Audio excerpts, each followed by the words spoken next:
Jack opened his eyes to dim blue light. Pain throbbed through his body. For a moment, he thought he was dead. Then he felt cool hands on his forehead and heard soft voices speaking a language he didn't understand. He tried to sit up but couldn't move. His body felt heavy, like he was underwater.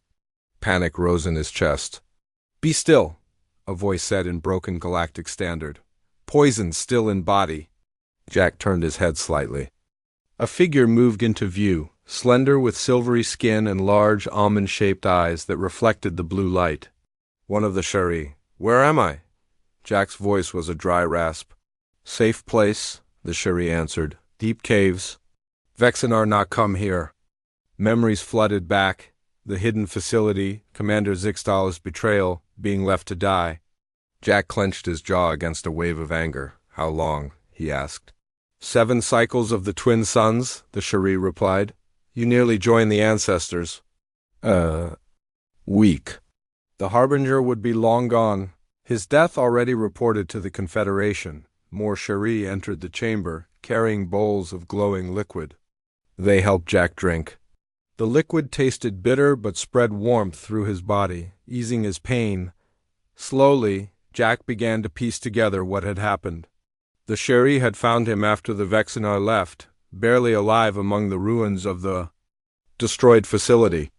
They had carried him to their hidden sanctuary deep within the cave system, treating his wounds with their natural medicines. Days passed as Jack regained his strength. He learned that the Shari who helped him was named Ela, a healer for her people. She taught him basic words in their language while he recovered. One day, I led Jack to a larger chamber where dozens of Shari gathered. An elderly male stepped forward, his silver skin wrinkled with age.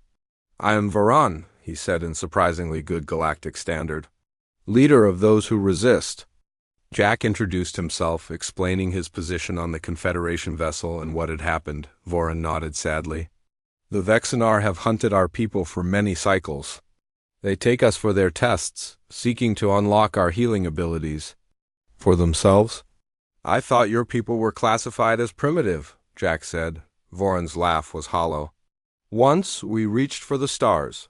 Our civilization spanned 3 worlds. Then the Vexenar came. They destroyed our ships, bombed our cities, drove us underground.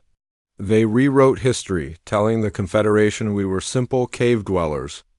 Jack felt sick.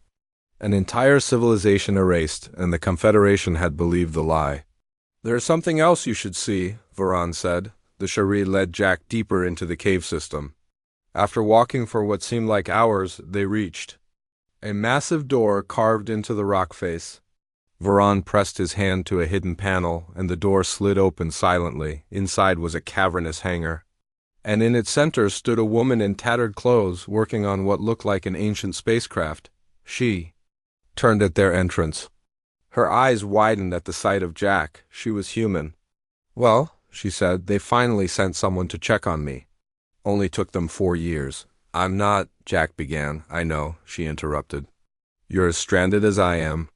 Name's Kara Davis, used to be Captain Kara Davis of the survey ship Morning Star before the Vexenar shot me down." Jack stared in disbelief. "The Morning Star was reported lost to an asteroid collision." Kara laughed bitterly. "Yeah, that's what they'd say. No asteroids, Lieutenant. Just Vexenar ships with their weapons hot. They don't like humans poking around where we don't belong." Over the next few days, Jack and Kara shared their stories. Kara had been mapping the outer systems when she detected unusual energy readings from Neuraxis. When she investigated, Vexenar ships attacked without warning. She barely escaped in a life pod, crashing on the planet's surface. The Shari found her, just as they had found Jack, and brought her to their underground home. In return, she had been helping them restore their ancient technology. "The Vexenar didn't get everything," Kara explained as she showed Jack around the hangar. "The Shari hid their most advanced tech in these bunkers. We've been working to get this old bird flying again." The ship was unlike anything Jack had seen, organic-looking, with curves and patterns that seemed to flow like water. "It's not just the Shari," Kara said quietly. "I've been monitoring Vexenar communications. They've been systematically eliminating human outposts for years, disguising it as accidents, pirate attacks, or natural disasters. Why? Jack asked. Because they're afraid of us? A voice said from behind them. Varan approached with Isla. Humans. Adapt. You learn quickly. You form bonds with other species. The Vexenar see this as a threat to their control of the Confederation. Ela stepped forward. There is something else. She held out her hand. In her palm was a small vial of red liquid. Your blood? Jack looked at her in confusion. Human DNA, Varan explained, has unique properties. When combined with our biotechnology, it creates powerful countermeasures against Vexenar weapons. They discovered this during their experiments, Kara added. That's why they've been quietly eliminating humans. We're the one species that could help others fight back. Jack thought of Commander Zixtal's words. Humans are too fragile for this galaxy. It hadn't been contempt in his voice, he realized now. It had been fear. We can fight back, Jack said, determination hardening his voice. But we need to get off this planet, expose what they're doing. Kara nodded to the ship. That's the plan. But it's not ready yet. We need parts, and the only place to get them is from Vexenar supply depots. Jack looked around at the Shiri watching him, hope in their large eyes. He thought of his wife and daughter back on Earth, believing him dead. He thought of other humans across the galaxy, unaware they were being hunted. Then let's get those parts, he said. And when we're done, Commander Zixtal will regret not making sure I was dead. Ela stepped forward, holding a curved blade that glowed with strange symbols. First, you must become stronger. We can help you as we have helped Kara, our ancient. Ways can change you, make you more than you were. The process is painful, Kara warned, but worth it. She held up her arm, and for the first time, Jack noticed the faint silver patterns beneath her skin, similar to the markings on the Shiri. Jack took the blade from Ila without hesitation. When do we start? Paul ran to the shuttle bay, his heart pounding in his chest. Captain Lisa and Alan followed close behind him. The ship rocked slightly as another shock wave from the planet below reached them. This is too dangerous, Lisa said, grabbing Paul's arm. Those waves are getting bigger. The shuttle might not survive. Paul looked at the screen showing the planet. Huge waves now rolled across the ocean surface. The small nursery pod with the Velthari children was drifting toward an area where the waves rose like mountains. We can't just watch them die, Paul said. Lisa's face showed her struggle. Take the smallest shuttle, it's faster. Alan, you pilot. Paul, you're the only one who can communicate with them properly. They grabbed emergency gear as they prepared. The shuttle. Paul put on a water suit designed for ocean exploration. He also took a propulsion unit, a small device that could push a person through water at high speed. Be careful down there, Lisa said as they climbed into the shuttle. That's an order. The small shuttle shot away from the horizon, diving toward the planet. Alan piloted with tight focus, his hands steady on the controls even as they hit rough air. This is bad, Alan said, looking at the sensor readings. The seismic activity is getting worse. We have maybe 20 minutes before the really big waves start. Through the window, Paul could see the broken platforms where they had met with the Valkyrie. Some adult Valkyrie were gathered there, their skin flashing red and yellow colors of extreme fear. Further away, the nursery pod drifted helplessly toward the deep trench where the ocean floor dropped away. Alan brought the shuttle down near the main platform. The Valkyrie backed away, still afraid despite the emergency. Elder Kethlua approached cautiously. You came, the elder said, surprise in their voice. Of course we came, Paul replied through his suit's speaker. We want to help. Scientist Morville joined them, skin pulsing with stress colors. The nursery pod has 12 young ones inside. The automatic systems keep them safe from water, but not from being crushed by waves or falling into the trench. Why can't you reach them? Alan asked. The currents between here and there are too strong now, Morville explained. Our bodies cannot fight such power. We sent 2 rescuers. They were pushed away by the water. Paul looked at the pod through his binoculars. He could see small shapes moving inside, the children probably scared and confused. "The shuttle can't get close enough," Alan said after checking sensors. "The waves would smash it against the surface." "Someone would have to swim," Paul made his decision then. "I'll go." Alan grabbed his shoulder.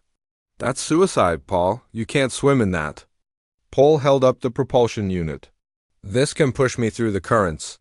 I can reach the pod, attach a line, and pull it back to safer water." "It's too dangerous," Alan argued. "We don't have time to argue," Paul said. He turned to Elder Kethlua. "Can you guide me through your communication system? Tell me what to do when I reach the children." The elder's skin shifted to a deep blue with silver streaks, a color Paul had never seen before.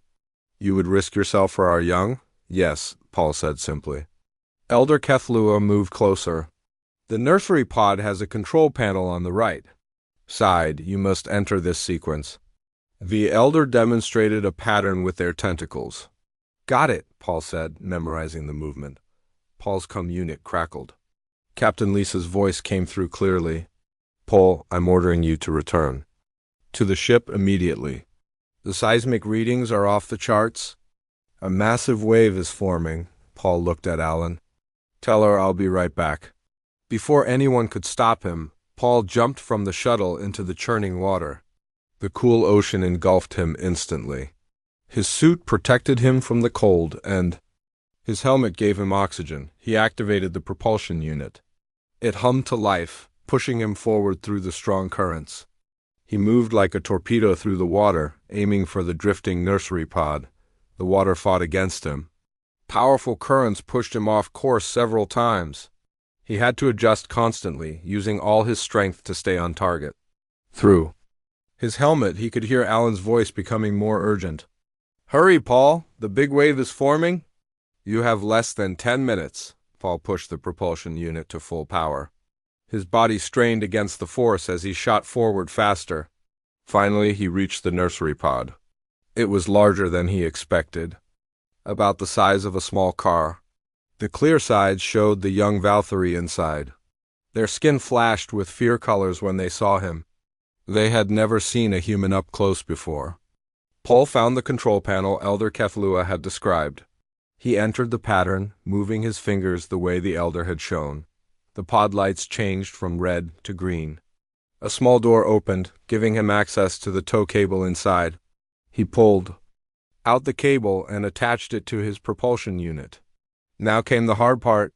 He needed to pull the pod back to safety, but the current was getting stronger by the second. Paul looked back toward the shuttle. In the distance, he could see an enormous wave beginning to form. It rose from the ocean like a moving wall of water, higher than any wave he had ever seen. His unit crackled again. "Paul, get out of there now." It was Lisa's voice, filled with fear. Paul checked the propulsion unit's power level. It was already down to 40% after fighting the currents. He did some quick math in his head. The pod was too heavy. The unit didn't have enough power to pull both him and the pod to safety before the wave hit. But it could save the children if he used all the remaining power. Paul made his choice without hesitation. He reprogrammed the propulsion unit to return to the main platform at full power. He would stay behind. Through the clear sides of the pod, he could see the young Valkyrie watching him.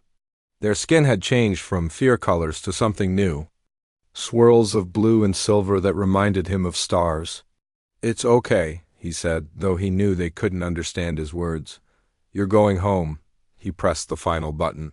The propulsion unit roared to full power, pulling the nursery pod away from danger. Paul watched it speed away, cutting through the water toward the waiting Valkyrie adults. Without the unit, Paul drifted helplessly in the strengthening current. The massive wave grew higher behind him. He could feel its pull as the water gathered into the towering wall. In his unit, he could hear voices calling his name, Alan, Lisa, even some musical Valkyrie voices. He smiled inside his helmet. "Worth it," he whispered to himself as the current pulled him toward the wave. Then, just as the water closed around him, he felt something grab his arm.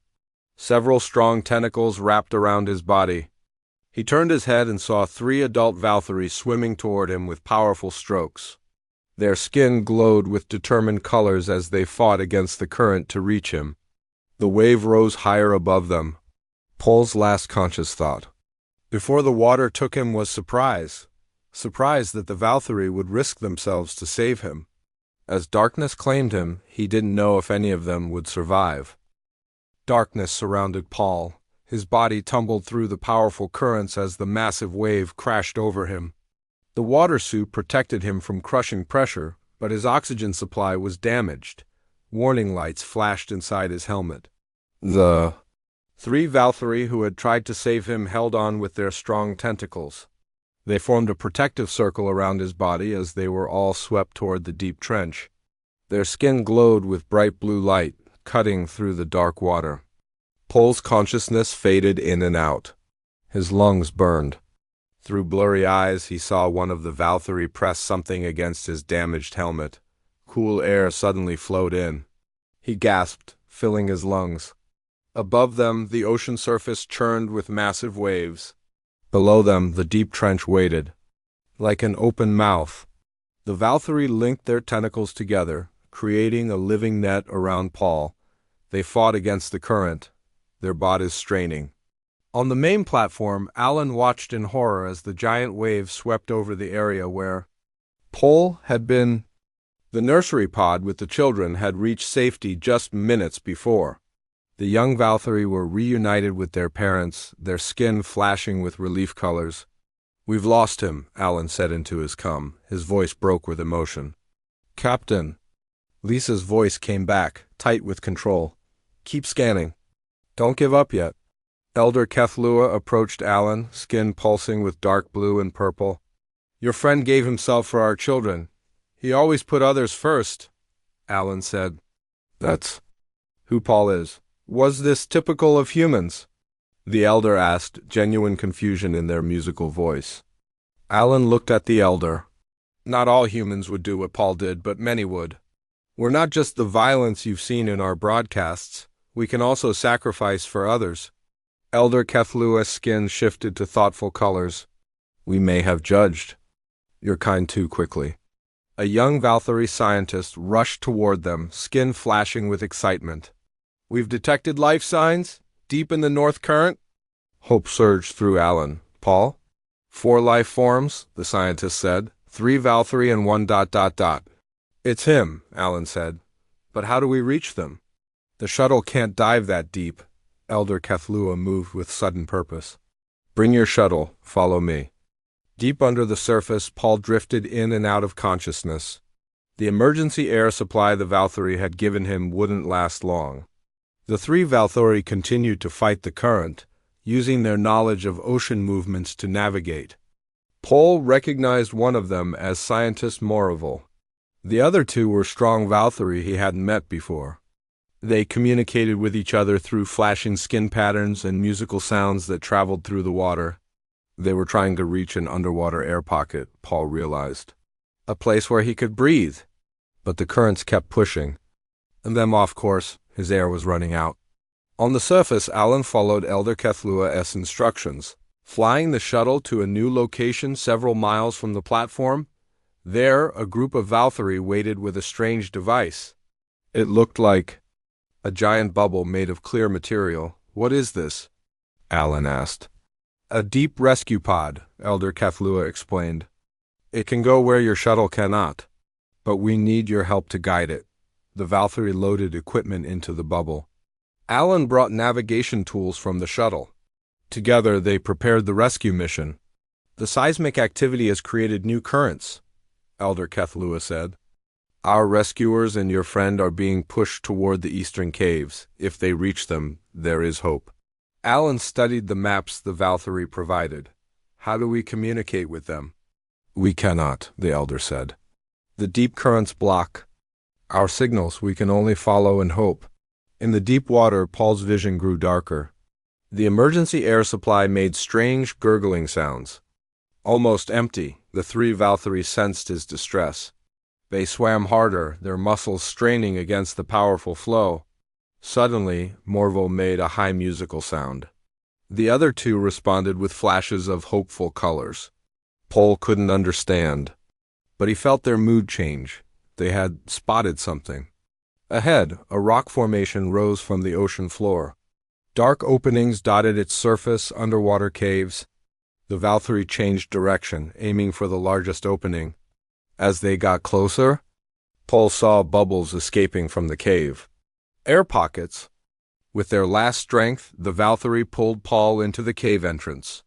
The current tried to keep them out, but they fought through. Inside, the water became calmer. They swam upward through twisting passages. Paul's air supply gave a final sputter and died. He held his breath, lungs burning. Just as spots appeared before his eyes, they broke through into an open space. The top half of the cave was filled with air. The Valkyrie pushed Paul up.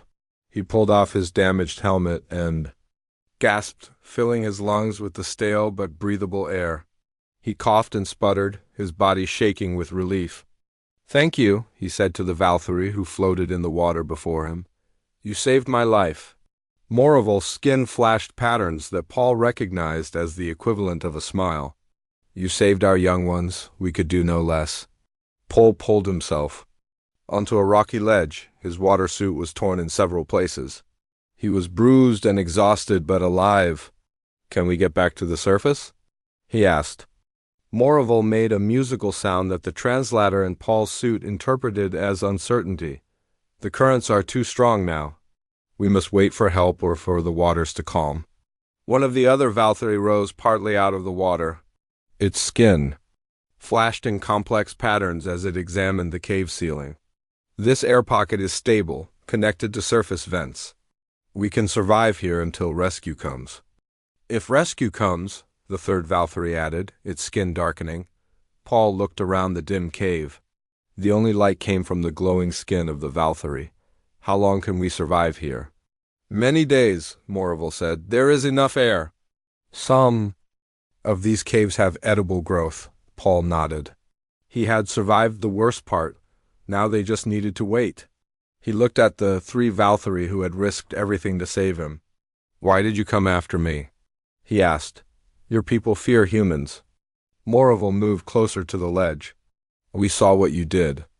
No being who would sacrifice for children could be as dangerous as we feared." The other Valkyrie's skin flashed in agreement. "It changed how we see humans," Paul smiled tiredly. "One human. You can't judge our whole species based on me." "You judged our children worthy of your life," Moroval said. "We judged you worthy of our effort." As they talked, Paul learned more about the Valkyrie than he had in all the official meetings. Without the formal barriers, they shared stories of their underwater cities, their families, their hopes and fears. Hours passed. Paul began to worry that the horizon would leave without him. His crew might think him dead. Then they heard it, a faint humming sound coming through the rock. The Valkyrie grew alert, their skin flashing with question patterns. "What is that?" Paul asked. "Something approaches," Moroval said. "Something not Valkyrie." The humming grew louder. A bright light appeared in the underwater entrance to their cave. Through the clear water, Paul saw a large bubble-shaped craft rising toward them. Inside were Valkyrie operators and one human. Face pressed against the clear material, Alan. Paul laughed with relief and waved. The rescue pod rose into the air pocket. Its top section opened like a flower. "You're alive," Alan called out. "The captain's going to kill you for scaring us like that." Paul grinned. "It's good to see you too." As they prepared to board the rescue pod, Paul turned to the three Valkyrie who had saved him. "Thank you. I won't forget what you did." Moroval's skin flashed warm colors. "Nor will we forget what you did. This day changes everything between our peoples." Paul nodded. He knew the Valkyrie was right. Something important had shifted, something that no official meeting could have accomplished. Understanding had begun with sacrifice. 1 month had passed since the great ocean disaster on Valth. Paul stood at the window of a special room built just for him. The room was half filled with air for him to breathe and half filled with water for the Valkyrie to swim in. It was in the tallest tower of Shimmer City, the Valkyrie capital beneath the waves. Paul's injuries had healed, but the doctors from both species agreed he needed rest before traveling back to space. Captain Lisa had been ready to demand his immediate return to the horizon, but something unexpected happened.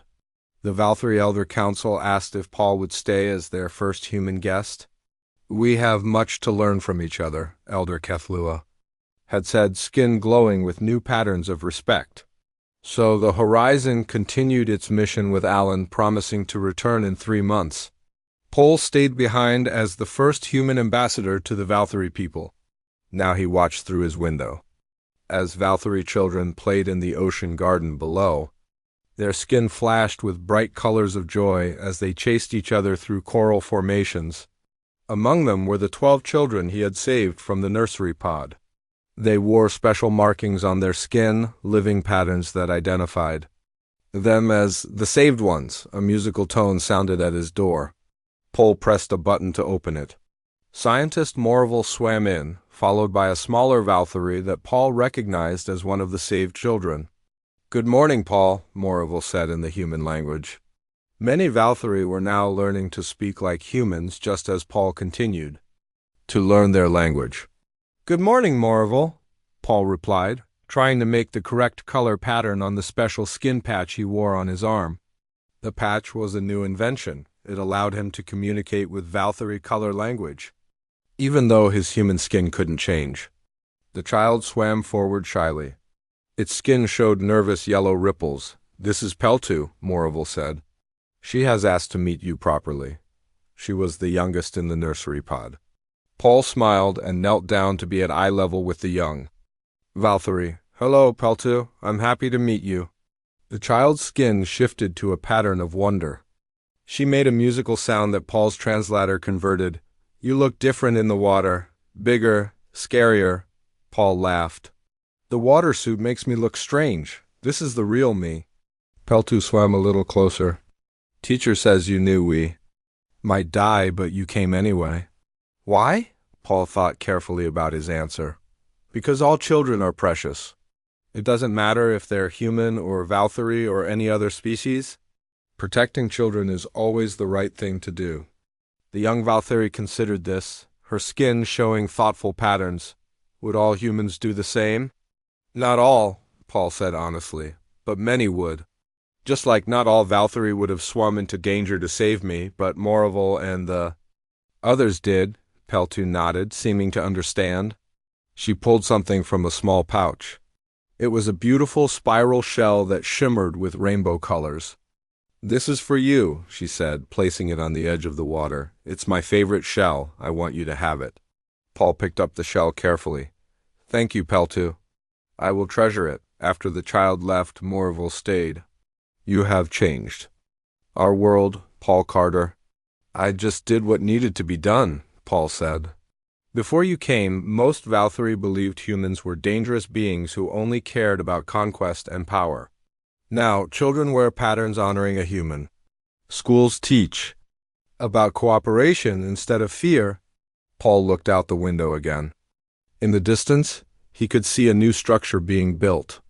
It was the first human Valkyrie research center. Scientists from both species would work there together. "My people have also learned," Paul said.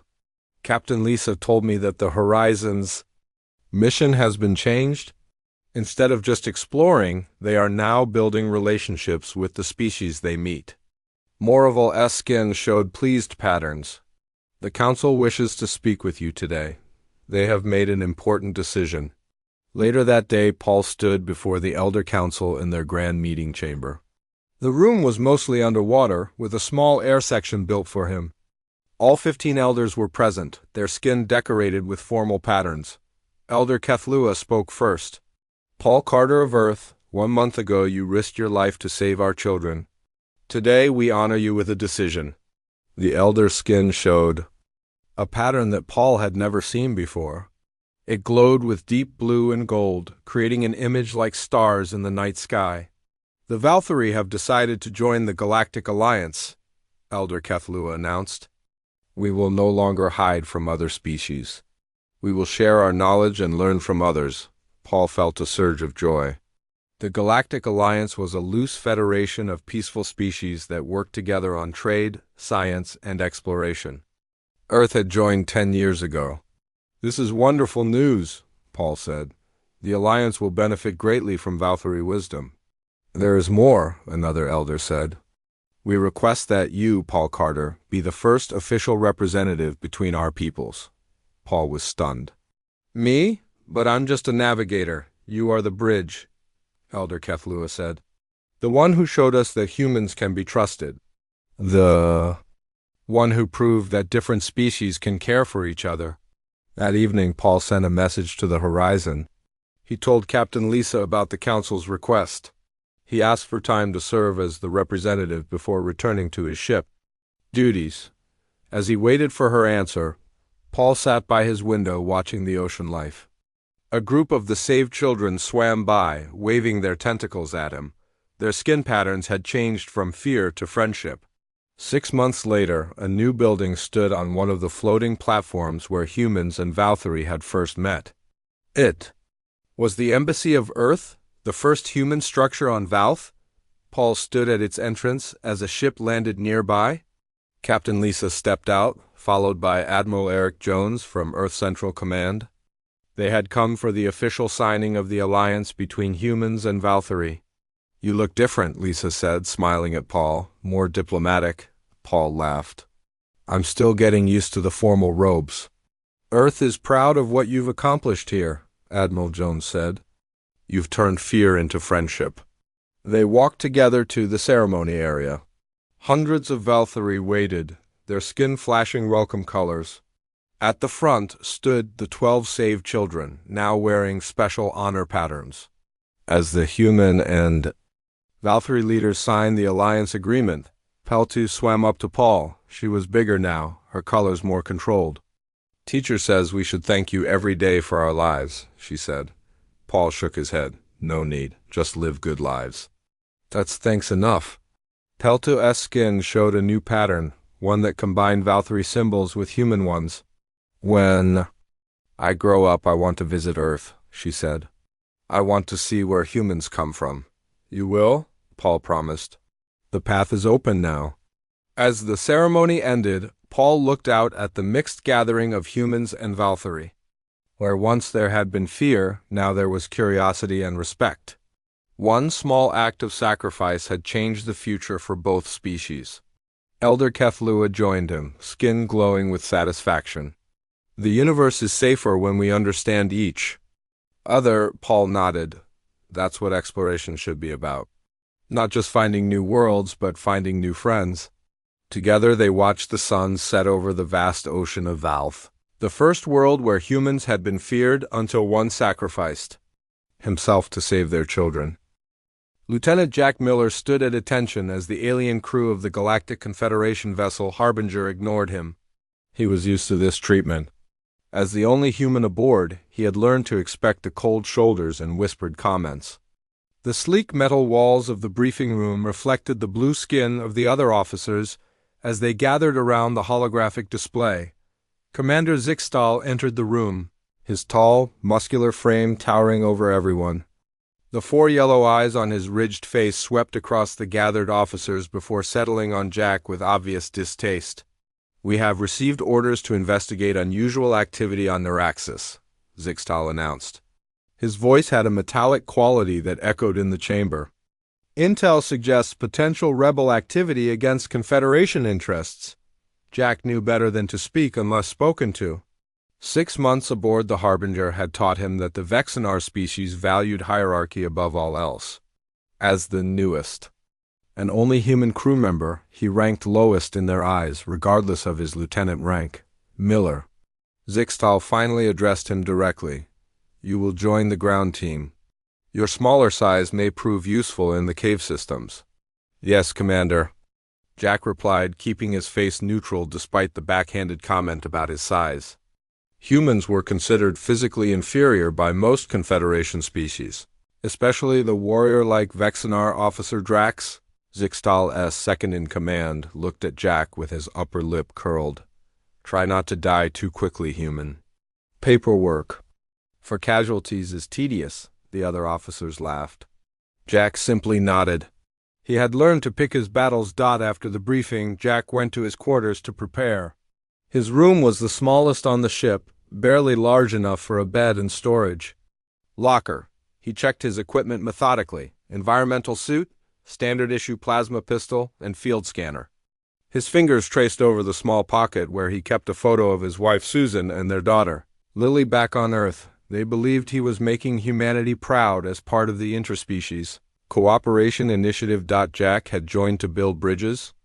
Instead, he found walls at every turn. The ship's AI announced their approach to Narration. Jack suited up and made his way to the shuttle bay where the rest of the ground team waited. 5 Vexenar officers stood in their advanced battle armor, making Jack's standard-issue gear look primitive in comparison. "Remember your place, Miller," Officer Drax said as Jack approached. "Stay behind us and only speak when necessary." The shuttle ride to the surface was tense and silent. Jack reviewed the mission brief on his tablet. Narration was a rocky planet with breathable air but extreme temperature variations. The native species, called the Sheri, were classified as primitive and non-threatening. The shuttle landed with a jolt on a flat rocky plateau. Outside, twin suns beat down on a barren landscape dotted with strange rock formations and sparse vegetation. In the distance, Jack could see the entrance to a cave system, their target area. "Move out," Drax ordered. "Miller, take point. If there are any traps, better they get you first." Jack bit back a retort and moved forward, scanner in hand. The readings were unusual, high-energy signatures deep within the cave system, inconsistent with the technology level attributed to the natives. "Commander," Jack said over the comlink, "I'm picking up energy readings that don't match our intelligence on this planet." "Focus on your job, Miller," Zixtal's voice crackled back. "We did not ask for your analysis." As they ventured deeper into the caves, Jack noticed strange markings on the walls, not primitive as reported, but complex mathematical equations and star charts. He discreetly took images with his scanner. Something wasn't right about this mission. The caves opened into a massive underground chamber. Jack stopped abruptly at the edge. Below them stretched a vast facility with technology far more advanced than anything the primitive Sheri should possess. "Hold position," Jack warned the team behind him. "Something's not—" "Move aside, human," Drax pushed past him. The other officers followed, seemingly unsurprised by the facility. Jack watched as they approached what appeared to be testing chambers. Inside, he could see emaciated figures of the native Sheri, connected to machines that pulsed with energy. This wasn't a rebel outpost. It was an experimentation lab. Jack activated his scanner's recording function. Heart pounding. This violated at least a dozen Confederation laws on treatment of indigenous species. "Commander Zixtal," he said into his com, "I need to report a serious violation of Confederation protocol. The natives are being—" His com suddenly cut off. Jack turned to find Officer Drax standing behind him, holding a device that had jammed his signal. "We wondered how long it would take you to figure it out," Drax said, his yellow eyes narrowed. "Humans and your misplaced sense of justice." The other officers surrounded Jack, weapons drawn. "What is this place?" Jack demanded. "What are you doing to these people?" "Research," a familiar voice answered. Commander Zixtal emerged from a hidden passage. "The Sheri possess unique biological properties that will benefit the Vexenar greatly, properties that could help us deal with problematic species like yours." Jack's mind raced. "The Confederation Council would never approve this." Zixtal laughed, a harsh sound that echoed in the chamber. "The Council sees what we want them to see, just as they will see a tragic report about how Lieutenant Jack Miller died heroically saving his team from native attackers." Jack reached for his weapon, but Drax was faster. A stun blast hit Jack in the chest, sending him crashing against the cave wall. Pain exploded through his body as he struggled to stay conscious. "You know," Zixtal said, standing over him, "I volunteered to take a human crew member. My colleagues thought it foolish, but I wanted to study your kind up close. Understand your weaknesses." He knelt beside Jack. "You are physically inferior, but surprisingly observant. In different circumstances, you might have made a good test subject." Jack tried to move, but his limbs wouldn't respond to his commands. Blood trickled down his face from a gash on his forehead. "Leave him," Zixtal ordered the others. The native. "Predators will find him soon enough. Set the charges." Jack watched helplessly as the officers placed explosive devices around the chamber. They were covering their tracks. "Humans are too fragile for this galaxy," Zixtal said into his comms. The team prepared to leave. "Report the human is killed in action." The last thing Jack saw before darkness took him was the retreating backs of his crew, leaving him to die among the evidence of their crimes. In the distance, he heard the soft moans of the imprisoned Cherie, fellow victims of the Vexenaris. Cruelty. As consciousness slipped away. A single thought burned in Jack's mind. If he survived this betrayal, he would make them pay, all of them.